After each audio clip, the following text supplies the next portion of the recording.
Зохиолыг бичсэн Хайтан. Дуу оруулсан Б. Оргилвалд. Нүд.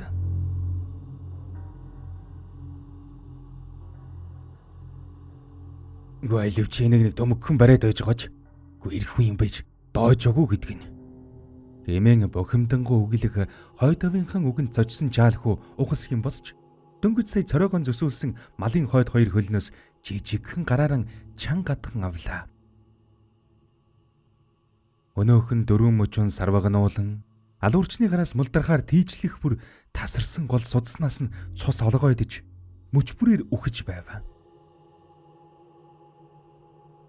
Төдөлгүй үхэж буй малын хоёр нүднийх нь хүүхэн хараад хэлж тээмгэхийн тэмдэггүй хэлбэрийг олгох.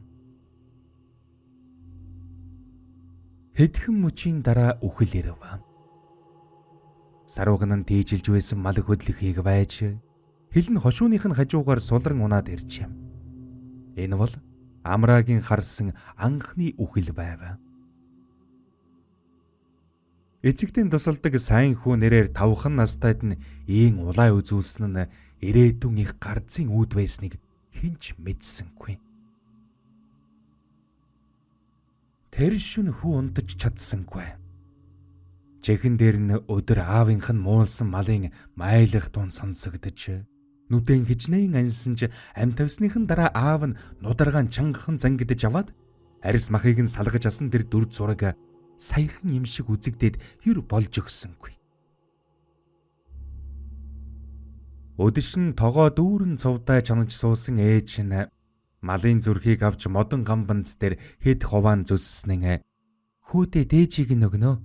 Миний хүү чинь том болоод мондог малчин болох юм гээд сарвайсныг харсан амар тэр дорн бойлжж орхисон.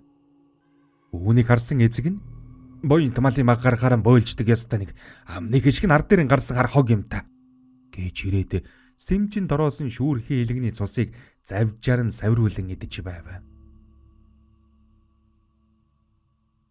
Нойр муутагаас хоёр нүд нь хөх туяа татаж ам нь байдгаар ангаж сэрсэн амрыг хойд эцэг нь балга цайжгүй хоньны бэлчээр лөө амбардан гаргажээ. Ард үлдсэн их нь чи яасан муухай дээрлэхгүй амтан бэ?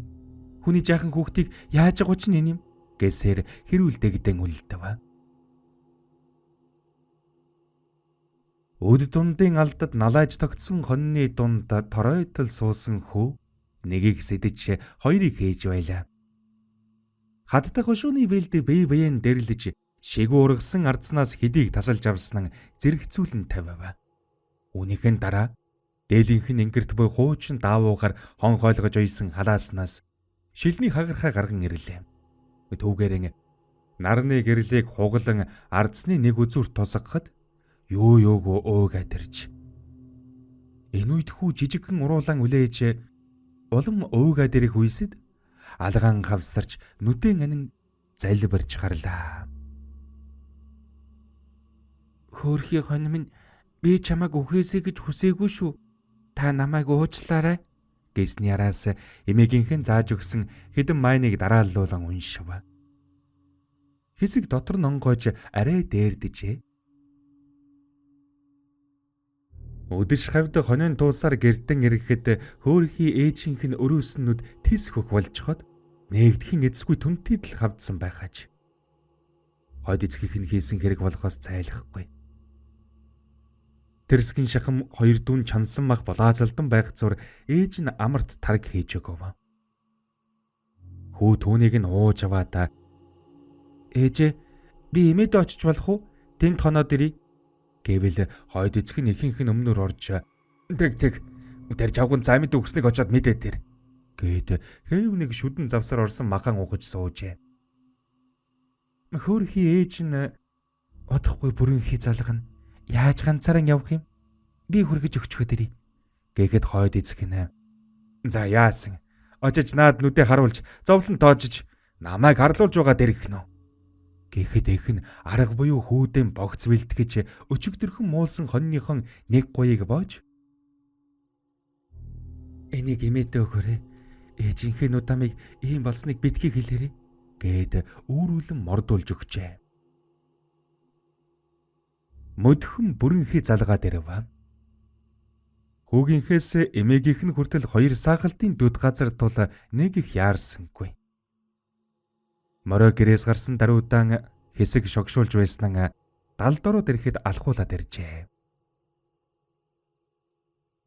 Тэртэй хол шингэж буй нарны бүлээхэн улаан туяа орчныг тэрчигт нь улаанаар бодож.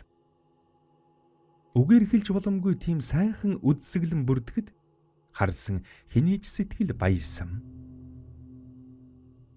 Энэ мөчөд хоргодон хоргодсоор явтал нэг л мэдхэн нарны туяа сураг тасарч зүүн уулын оройгоос шөнийн тэнгэр айлчлан ирэв.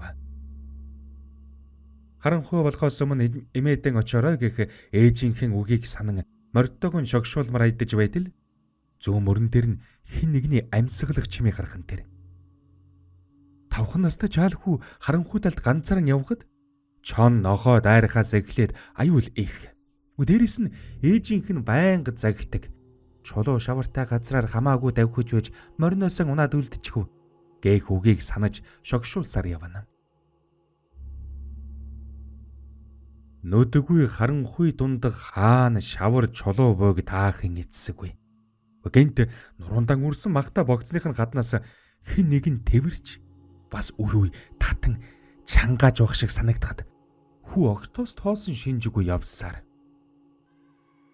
Төдөлгүй зүүн чихийг нь цэлхүүтэн амьсгалаар гайруулан махаа өгчих гэхэн тэр хүү тоосонгүй. Нэгэн цагт эмээгийнх нь хэлсэн үг санаанд нь орно. Миний хүү чинь авшигтай нүдтэй байхгүй юу? Аливаа юмны цаадахыг харж чаддаг ав яастай. Энэ хоёр хөөрхөн нүдэрийн дандаа сайн сайхныг харж угаарай. Муухайг харсан ч хараагүй юм шиг өнгөрөөж бүр болохгүй бол нүдэн анчхаж бай гэж байжээ.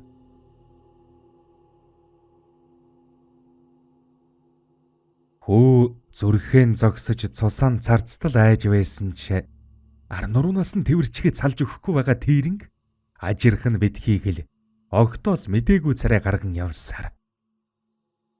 Гэтэл өнөө муухай зэтгэр махаа өгөхгүй бол ядаж нүдэ өгчих. Гэт ар шилийг нь хорстол маажиж эхэлжээ. Хүү тэсэхүйн бэр хөвдөөд ирэхэд нь нүдэн анчгаж. Морьтойгон шогшуулж явхад дэрэг дүүр нь ямар нэг зүйл муухай чарлан өнгөрөөд өөрийг нь тойрчмган зөнд нь буугаад болж өгсөнгүйд хүү хазаараа сул тавьчихва. Хэзээ ч юм хинээс ч юм сонссон сайн мөр эзнэн зорьсон газар нь саадгүй хөргөж өгдөг гэсэн үгэнд найдсан нь ч онжээ.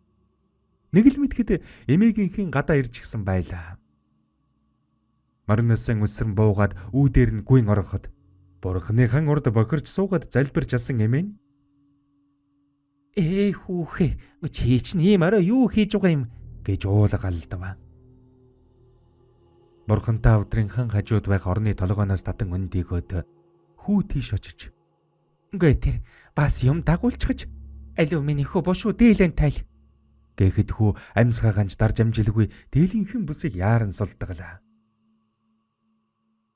Ингэхэд ар шилдэн дээрээс доош татсан урт шархнууд үүссэн байхыг үзсэн эмээ нь энэ мо талын тэрнгүүд ч болгоон байжээ эмээн өглөнө.